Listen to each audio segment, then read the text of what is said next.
when I got off the plane in Nashville, I started hitchhiking home.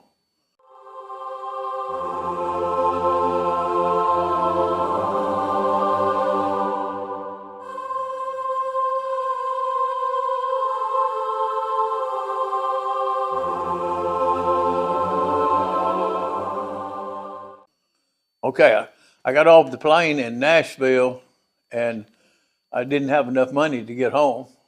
And so I walked out on the street where the taxi cabs were coming by, and people would come by, and people that got off that had money or whatever, they'd hire the taxi cab, and he'd pick them up and drive them somewhere. And then when he dropped them off, then he'd come back. Well, I'm just sitting there thinking, well, how am I going to get to the house? How far is it for me to walk home? Because I'd never been to Nashville really, and so I said it's a long way to the house, I know, but I said, hey, I can walk it.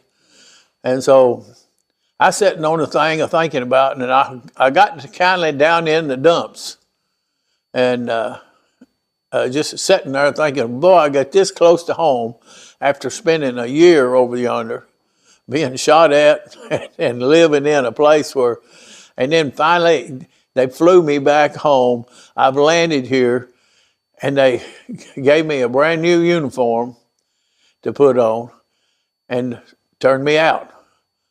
And so I just went to the curb. I think it was $3 and some few cents is all I had.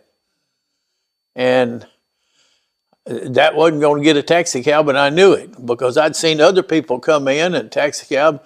And this taxi cab, this one person I seen driving it, and of course I can remember it because I sat there long enough that he'd carry this one person somewhere else.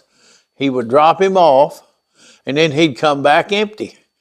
And when he pulled back up, he'd drive right by me sitting on the curb.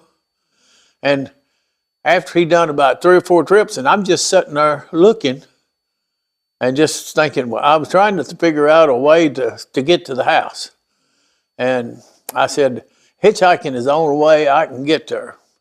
And about that time, he come back again, and he slowed the taxi cab down, and he looked at me and said, you've been sitting there the last 3 or 4 times I've been by here. Boy, where are you wanting to go? And I said, home.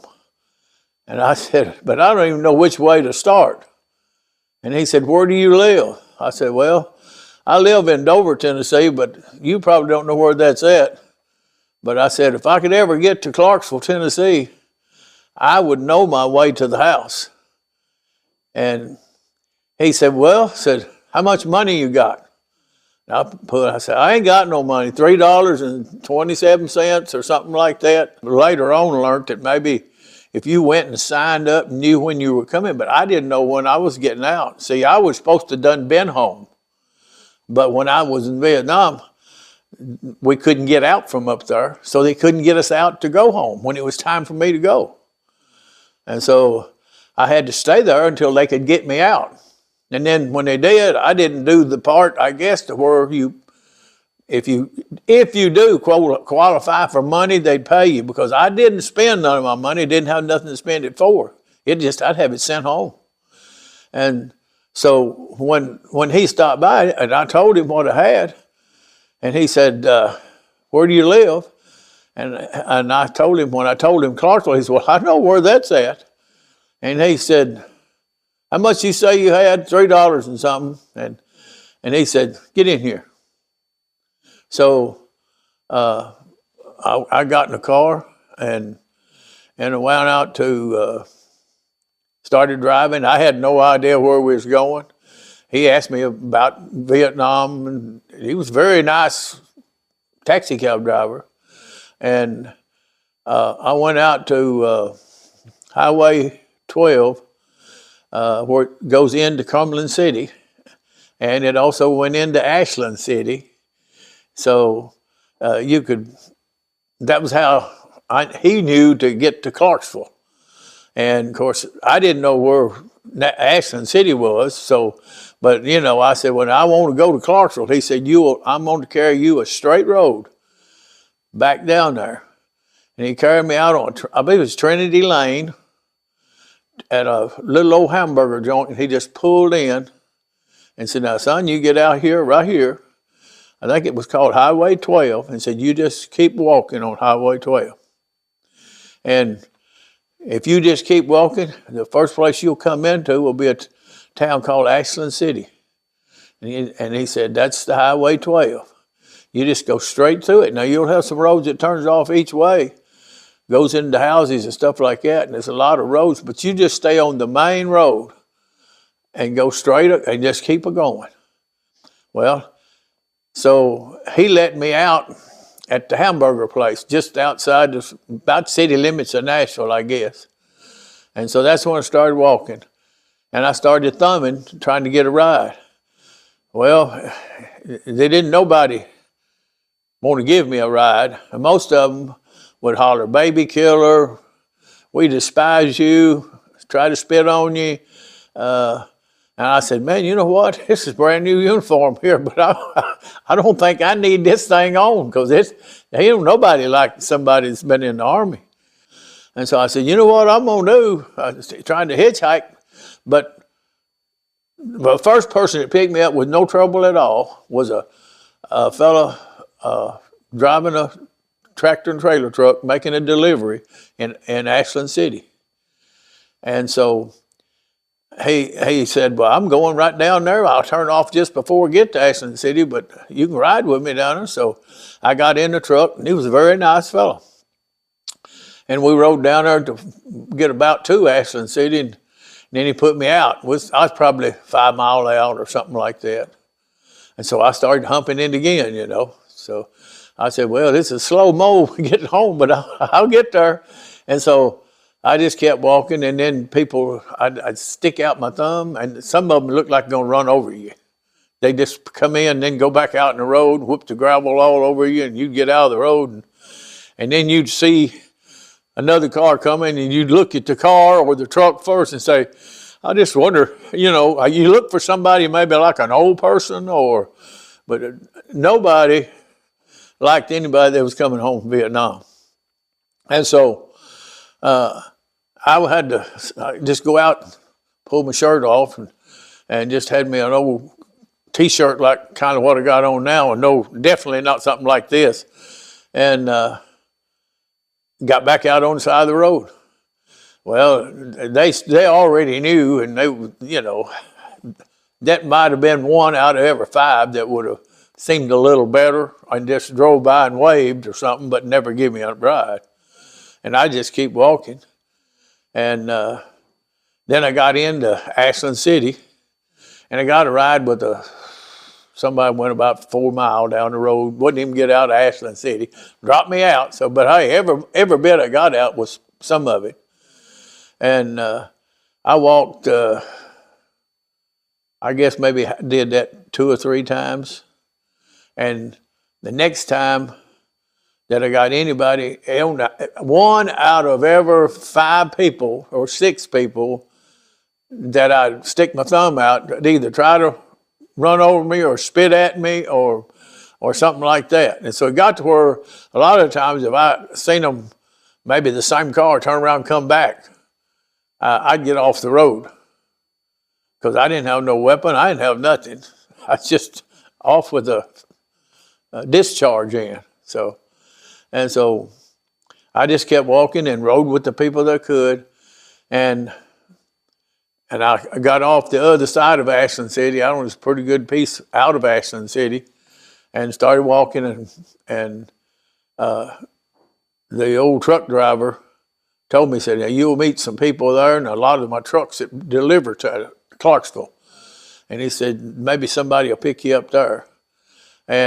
But I never did have no luck there. So I walked on into Ashland City, and I said, "Well, I know where I'm at." When I got down to where now the Harley Davidson store is there, and it was the outside of Clarksville where the CEMC building was right at in that area. And it's Highway 12 come down the hill and went into the city of Clarksville. Well, I knew where I was at. And I said, "Man, I got it made now. I can get to the house." So I started hiking it down 41, down by the riverbank and all that, and turned and headed towards Dover. And I'd walk and rest a while, walk and rest a while. And when I got almost halfway to Dover, I would say somewhere around Red Top, in that area where the highway was straight, but it was up and over like this, just hills. And you could see a car go out of sight and you'd see it on top of the next hill. Well, you could do the same thing when you're watching for somebody coming. You're trying to say, well, is that a good one or a bad one, you know? And so the one that really drew my attention was my kin folks. And his name was Everett Watson. He ran the Western Auto Store in Dover. And he had left to go to Clarksville at the train depot to pick up a load of refrigerators in a pickup truck and a trailer. I think he had a trailer with him. That's how he picked up his supplies at Clarksville, as close as they got to his store. And so that's where he was coming home, and I was hitchhiking. And I first seen, looking down the road, waiting for somebody to give me a ride, and I seen this big white blob come over the hill. Well, it was before the refrigerators were setting up in the truck way up over the hood of the truck or the ceiling of the truck. And you could see them setting up. And some of them had boxes and stuff on, but you could tell, I didn't know what it was. And so I said, man, I don't know where to try to thumb him or not, you know. So I sat and waited. And I know when he'd go down this hill, it wasn't me, just a minute till he'd top in the next one.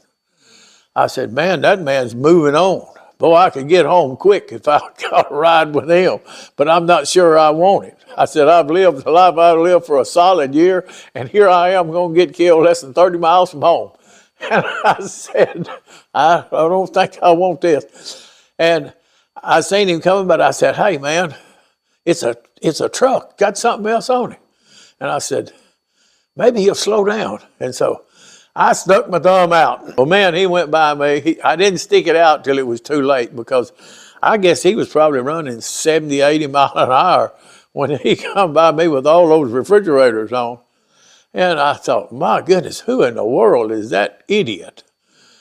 And I sat there and I got my hand back in and I run off the road and jumped the ditch.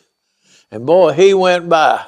I mean, because he's trying to get the truck stopped, and he had all them refrigerators on it, and he didn't want to spill them, so he went plumb over the next hill and out. And I said, whew, boy, I'm glad that's out of here. I'd rather walk. And so I didn't know who it was, but I was glad he went on. And then I heard this racket, and I started hoofing down the road. And next thing I know, and here he was backing up 79 highway now in a truck, backing that load of refrigerators up over the hill. And I seen them, the first thing I seen was refrigerators. I didn't see a truck, I just seen refrigerators. And they were coming back, then the truck come into view. I said, oh no, I don't want this man to pick me up. And he backed on up, and I just stood there. And he come on back up. He looked in there. He said, boy, what are you doing out here? I said, I'm trying to get to the house.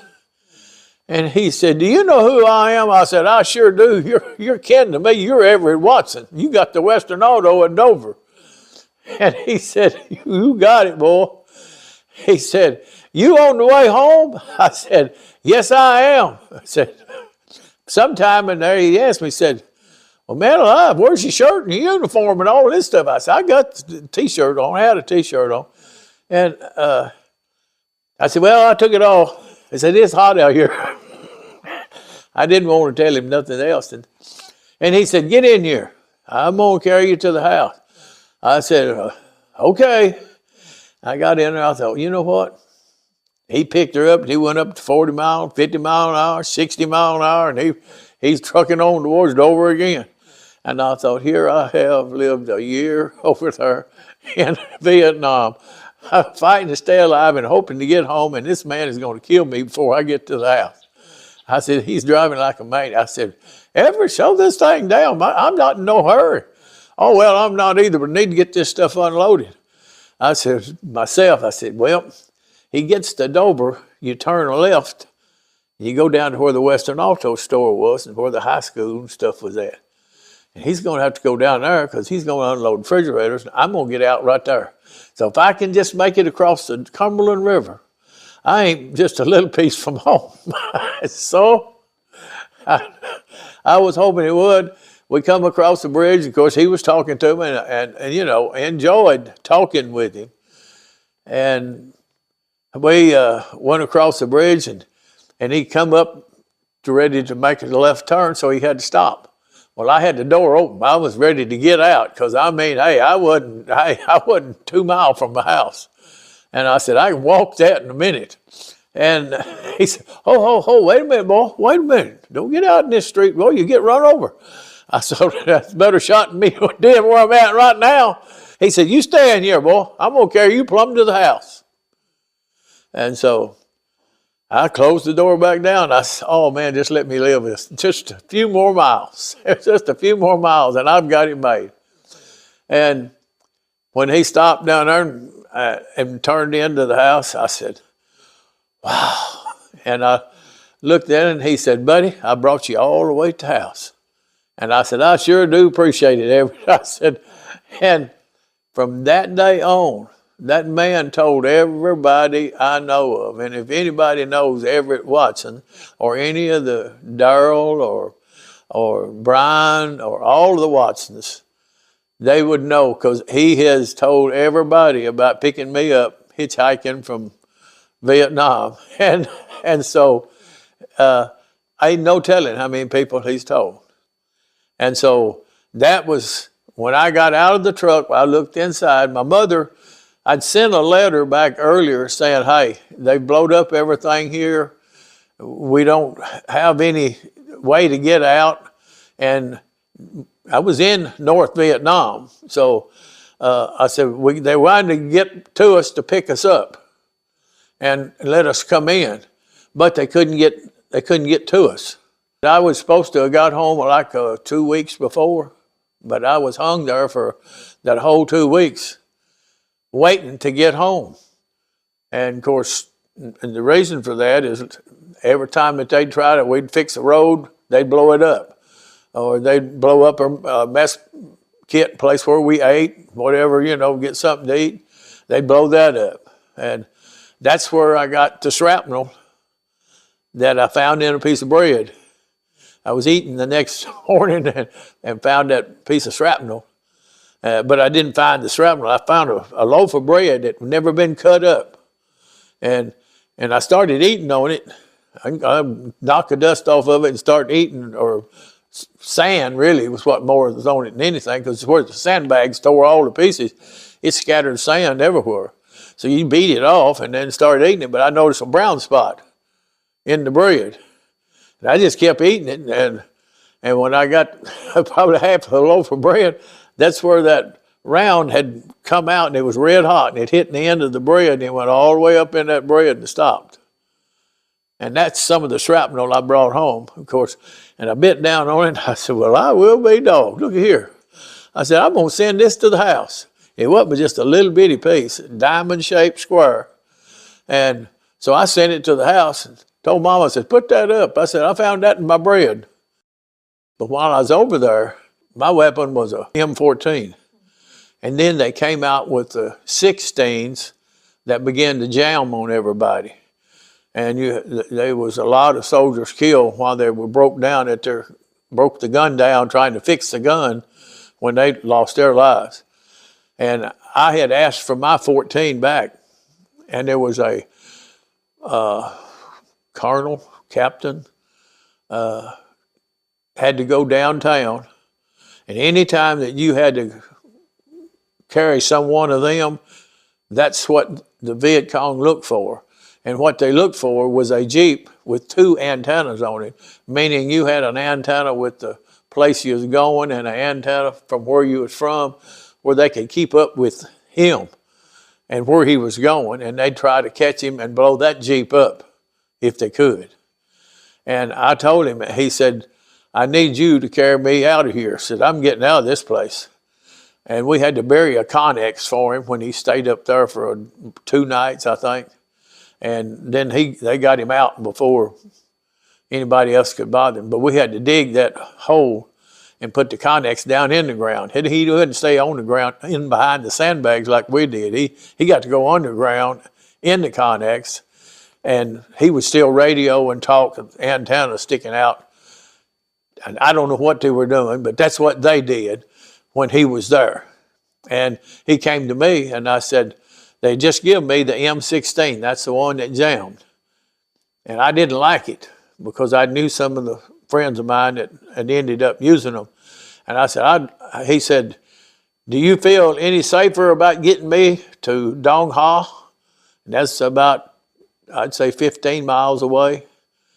And I said, no, not really.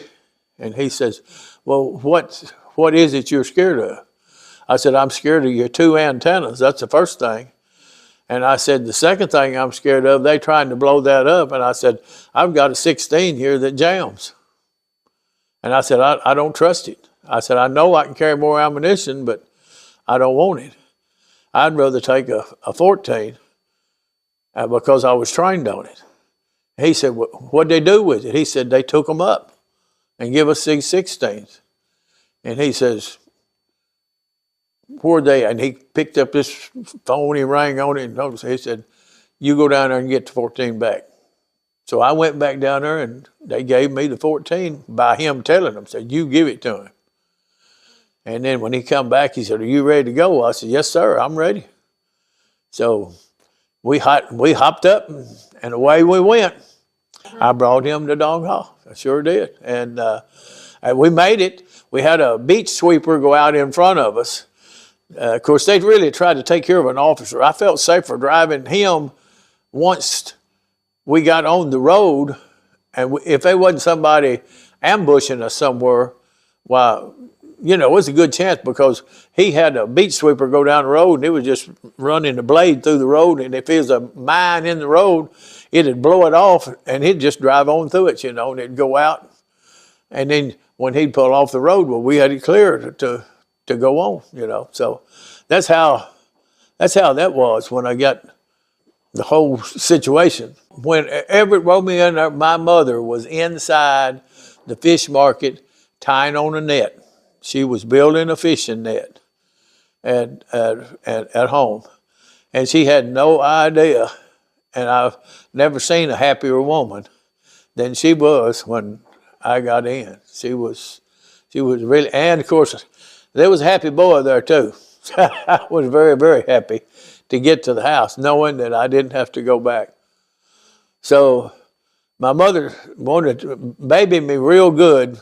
I was really eating that up because I hadn't had none of that in a long time. It's just pure old hugging and saying, hey, you get up here, what you want for breakfast? I was getting all of that good stuff. So, but then I said, well, I need to get me a job.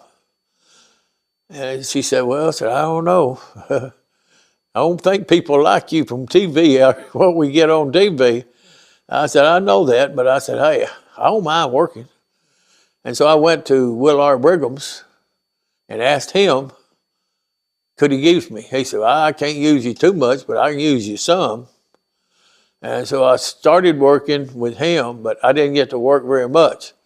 He laid me off, but I worked with the carpenters or framers who put the frame up. I worked with the pipers who done all the plumbing. I worked with the roofers who done all the roofing, you know, insulations and all that. He put me at doing everything that was hard work. But I didn't get to work very long. So Mr. Horrible Martin, who run Horrible Martin's Grocery, asked me, would I like to have a job?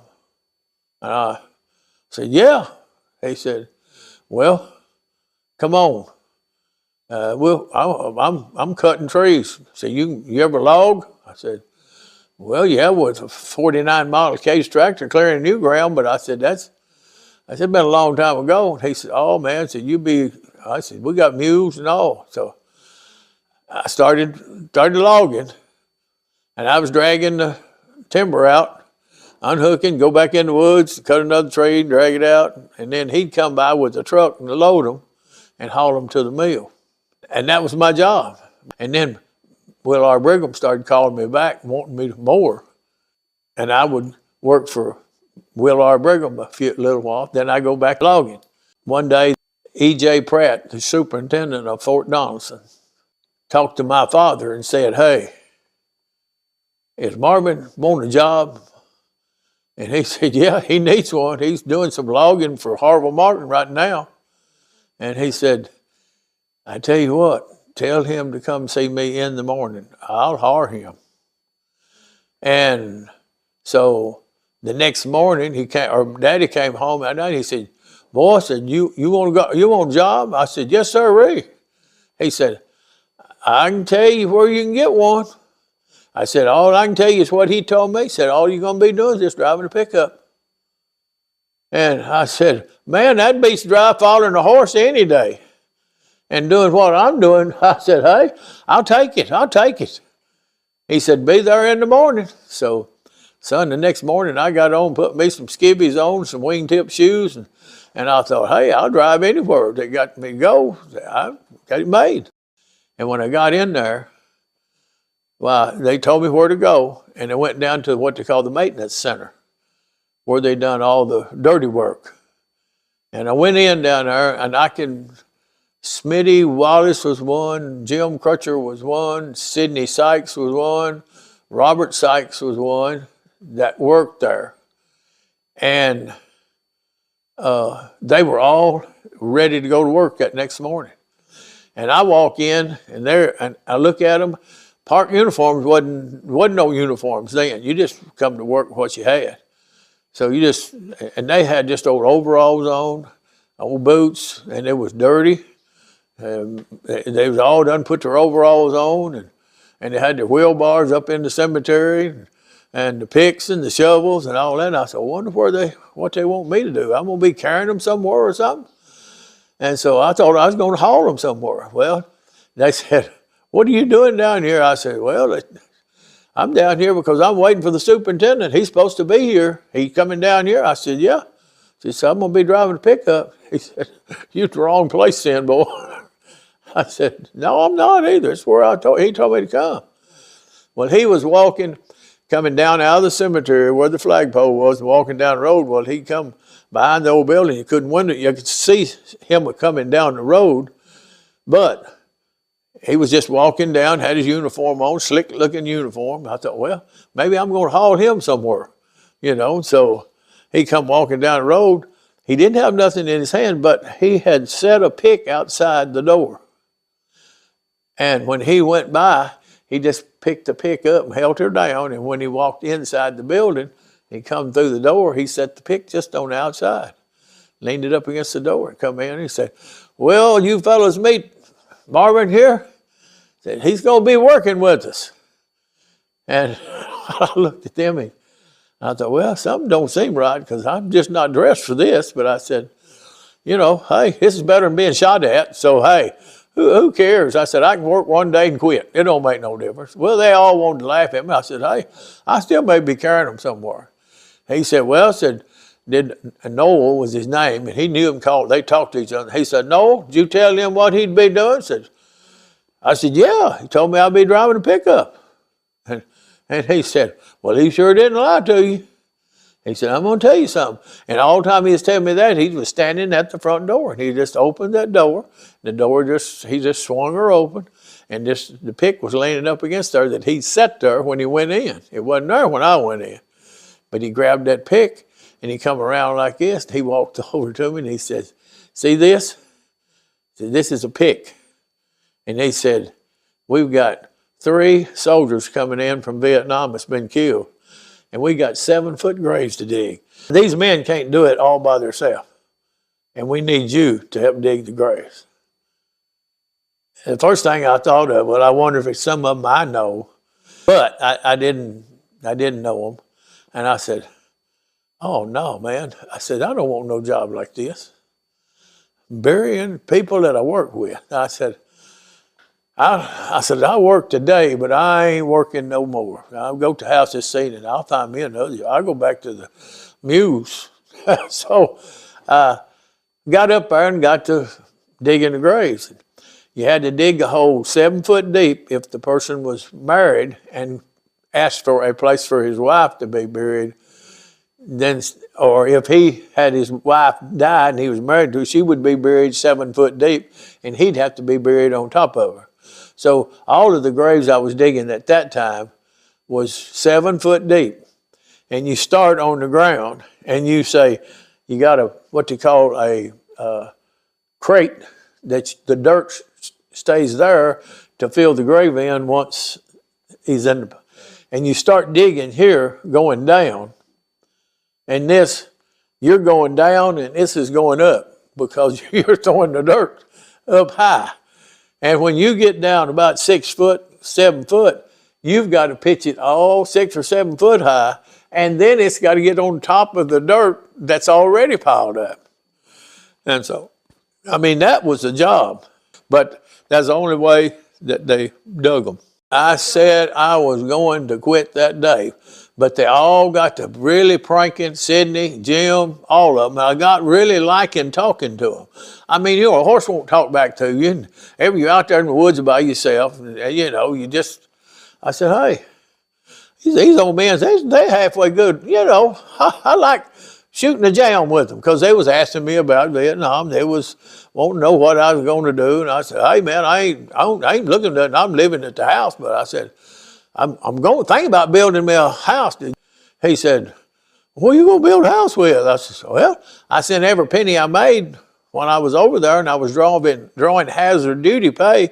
I didn't have no place to spend the money. Of course, I didn't have enough to build the house with anyway, but that was what I was going to start with. I was digging graves by hand, and I told them, I said, hey, y'all get me a backhoe. I can dig these graves. No, hey, we'll save you. Send 2 or 3 people to do something else. Oh, you can't do that. You can't do these graves are only 4. I don't care how far apart they are. I said, hey, I can dig them. I can dig the grave. If you'll get, I said, I ain't run one much, but I've run one enough to know that I can dig faster than I can shovel dig.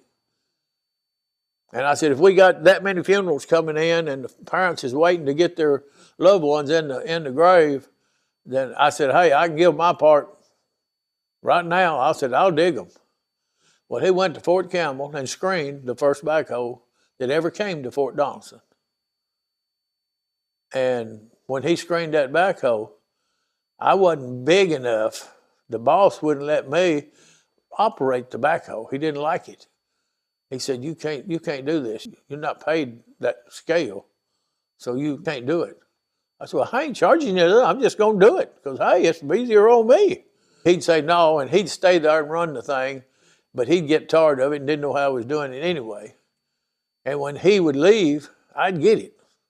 And they said, you going to get fired, boy. I said, I don't care. I was looking for a job and I got this one. Well, when he get back, I'd be done with the grave and be starting on another. He said, I told you not to do that. You're working out of your classification. I said, hey, I was hard to dig a grave. It don't make no difference how I do it with a shovel or a backhoe. And I said, it works. And you got it sitting there and you think I'm going to just keep digging? No, I'm not going to do it. If that's working, I'm going to make it work. And it just killed him. But when it did, the superintendent said, hey, we're catching up, man. We are catching up. Keep up the good work. And, buddy, I stayed there until I filled the cemetery up. It stopped having funerals other than the ones that had to be buried with their spouse that was already buried in there, the 7 foot graves. Most all of them were 7 foot. When the crash of Afghanistan soldiers had came home on Christmas and their plane crashed and killed all the soldiers that was on it. And they were trying to get them in national cemeteries. And so we had several graves. And I dug graves, man, evening, night, and morning, trying to get all the graves, one right after the other, to get the soldiers buried. And that closed the last grave. We took what we could get, and that's how we didn't get no more from Afghanistan or where they came from. We didn't get no more because the cemetery was full, and they couldn't get no more. And that's how I started with a backhoe. And the first backhoe I got, I gave $3,000 for it, and they told me I couldn't have it. It was a wore-out backhoe that the Fort Campbell got rid of and sent it to the Fort Donelson. The superintendent got it, and when it got wore out and I began to dig with it and was making it work, the superintendent put in for a backhoe, and he got it, and then that put this one up for sale. And I said, I'm going to buy it. My working foreman, my boss, said, you can't buy it. You work here. I said, well, I'll have somebody else buy it. Oh, you can't do that. I said, I will. So I got a fellow by the name of Wendell Edwards. I said, I want you to buy something for me. And he said, well, you'll never get it. You'll never get it. And I said, well, I'm going to try anyway. And so the next day I told JT, I said, I'm only off tomorrow. What are you doing tomorrow? I said, I'm going to set the post. I'm going to show you. I'm building a shed for my backhoe when I get it. And he said, you will never get that backhoe. I said, well, you'll see. And when I told him, when I called him that night, I said, I don't care what it brings, buy it. I knew I could afford it because it's the cheapest thing I'd ever found, and that's what I'd wanted in the first place. But I'd never be able to find one. That's $3,000. But back then, that was pretty good sized money. And I'm sitting here right today that gave $190,000 for my backhoe. I'm 77 years old. I'm retired, but I love backhoes. I love to run them. Brigham called me into work one day, and he told me he was beginning to like me a lot because I'd do anything he told me. And he said, I said, well, you know what? I'd like to have me a house. I said, would you build me a house? Well, yeah, I'll build you a house. I said, well, what would it cost me? He said, well, get me some drawings. So I just went book, tore me out some drawings. This house right here, it looks like, I looked at it. It had places where, had how many bedrooms it was, and the bathroom, and didn't have but one. But anyway, it wasn't nothing modern. The only thing I had in it was I wanted to build me a fireplace. So I picked the one that had a fireplace in it. And to do that, the windows were a lot bigger where the fireplace went, and the flue and all this went up. But anyway, that's what I looked, and he gave me a price. And the price to build that house was $13,750 in 1968. And that's the house I'm living in right up there right now. Only I've added to this and now. And I said, I tell you what, I think I'll take that. So I go home, and I'm just happy as I can be. And of course, Mama's just as sweet as she can be. She always is. And I said, guess what, Mama? I said, I'm building me a house. Building you a house? Yeah, you are. What you going to build your house with? I said, it ain't going to be with straw like the pigs did. And so I said, I've got Will R. Brigham's going to build it. You ain't got no money. I said, well, if you're willing to work, I said, and I'll get a job somewhere. Somebody will hire me doing something. Right now, I can dig graves all day long. There's so many people dying, you can dig all day long. Because that was the only way you could dig them. Well, I said, I'm going to start right there. Well, and that's what I done. And so I worked for Brigham. And what days I didn't work for Brigham, I'd either be logging or whatever. And so I kept myself busy. And I mowed yards. I'd do anything that anybody had something to do. That's what I done. So then I went to working with him full time. So I quit the grave digging and went to working with him full time. And of course, then I mean, that was really working, but I kept trying to get back with the government. I knew I could get a 10-point veterans if nobody else fought against me. But everybody that wanted to, they'd just knock your 10 points off and they'd have it. So why are they knocking 10 points off? Well, you were supposed to get, especially if you had been to service and then in a hazardous duty where you drew a little more money, and that made a lot of people mad. They didn't want us over there, and they didn't like what money we got because we was being shot at and all that, because that's the way I always thought that the government looked at it. Now, I don't know what it was, but you could have a 10-point veterans, but it didn't help you at all. But it later on did start helping. I mean, it was, hey, I went probably, oh gosh, I don't know how many years. And nobody ever said, hey, thank you for what you done. Thank you for going to Vietnam. I never heard that at all. Now I'm just curious, what do you think changed over the years from 1960s to up to now? That's one of the questions that I asked.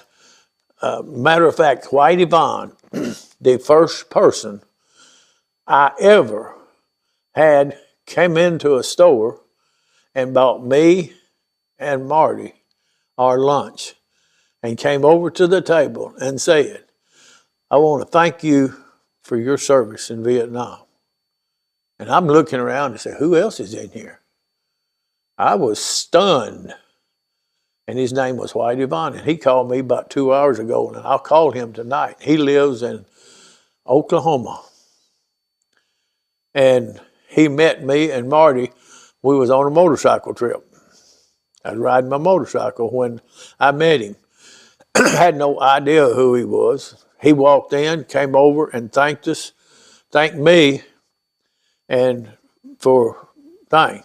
He didn't tell me he bought my breakfast or supper. It was supper. And man, I was chowing down on it, So when I got my food, she brought the plate and set it down, and she paid. And I said, she must think I ain't gonna pay. Ma'am, I'm gonna pay for it. She said, you don't have to. It's already paid for. I said, what do you mean? You know the fellow that talked to you a few minutes ago?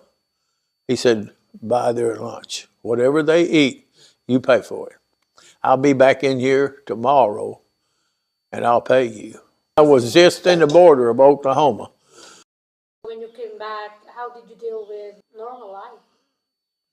Well, it was hard at first. I mean, if you hear a car backfire, if some kids was burning fireworks, I didn't like the fireworks. But I would hunt because I knew when I pulled the trigger, it was me. The racket it made, I was ready for it, but I wasn't ready for a backfire in a car. Sometimes my mother said, I'm afraid to ride it over you if a car was to backfire or something, and you'd have the door open and coming out of it. And it's still going down the road, You get so, well, your mind just, I don't know. It's hard to say just exactly how it just never goes away. It never goes away. Do you have nightmares? Well, every once in a while. I used to have them quite often, but now it's very few and far between. I don't know where my age has done it or the time. It's easier for me to talk about it, but I don't talk about it to, well, you're like this. I'm opening up just everything I've got. If what I've told you is the truth, what I've done, what I've did, that's the way it was. But I've learned to live with it. And yes, it bothers me. That's just how it was. And that's, and since then it's been a whole lot better. I've never been sorry. There were times that, it makes you feel bad. I'm asked, and I don't comment about the deaths and stuff. If I'm into a situation and I have to fire, whether it be with a rifle or where I have to fire a cannon, they go up to 30 miles. Did it kill anybody? I'm sure it did. Did I maybe get them in my sight? No, I didn't. I knew where I was firing because that's where they were. I knew that some of the pictures you've got with people, sandbags pulled over their head, they were in our camp. That's all that was left. And they were got with rifle fire, hand grenades, mines, guns, cannons, and every bit of it. My hands is in all of it. So they say, where were you at in that bank robbery? I knew if you're there and you're doing something to aid someone, or you are doing it, you like to think, well, hey, that's them doing it. I'm not doing it. But, hey, the closest you'll get that I would say that maybe one time they were trying to overrun, that you didn't even have time to get a bullet in the barrel of the gun. So you just rammed the powder in there and shoot it straight out towards the concertina wire, and it just scatter with burning powder. Now, I mean, it didn't make no difference where it hit a bull, a kid, a mean person, a good person that was coming in a no man's land. Was that parallel, the DMZ? Anytime you see DMZ, that's nobody is to be in it. That is the north, and this is the south. And it's so wide and so long. If there's people in there, they shouldn't be there anyways. Right. They shouldn't be there. They were by us saying, that's why they put me off the ship and put me with the 3rd Marine Division. To go through, to peck on the doors. And I've got some of the sea ration crates that their houses was built out of that we ate out of. That's all they had. Their whole house was nailed together with sticks. You've seen them on my pictures. They lived there. And when we went in, we would say to them, look, you're going to have to leave. This may be your hand. I don't know where you bought land. I don't know where you homesteaded. I don't know how you got it, but you've got to leave. Because we're trying to make peace in a world that we're not even at war with. We're going to make this the north and this the south. That's the way I took it now. I don't know how they wrote it, but my situation, it told how far it was to Hanoi, and it told how far it was to Saigon. And from the sign that says Saigon, and that's on one of my films, the other side of it says Hanoi and how far I got to go. I didn't go way up in Hanoi like the planes did when they were bombing, but I had to stay in there from all the trails that they were filtering coming through. And so that's where I stayed the whole time. So that parallel zone, DMZ, is where all of that took place. That's about what I've done. Now, the hairiest part, I guess, is when you do start on a trail, like you see you coming back in, you never know when and what to hit.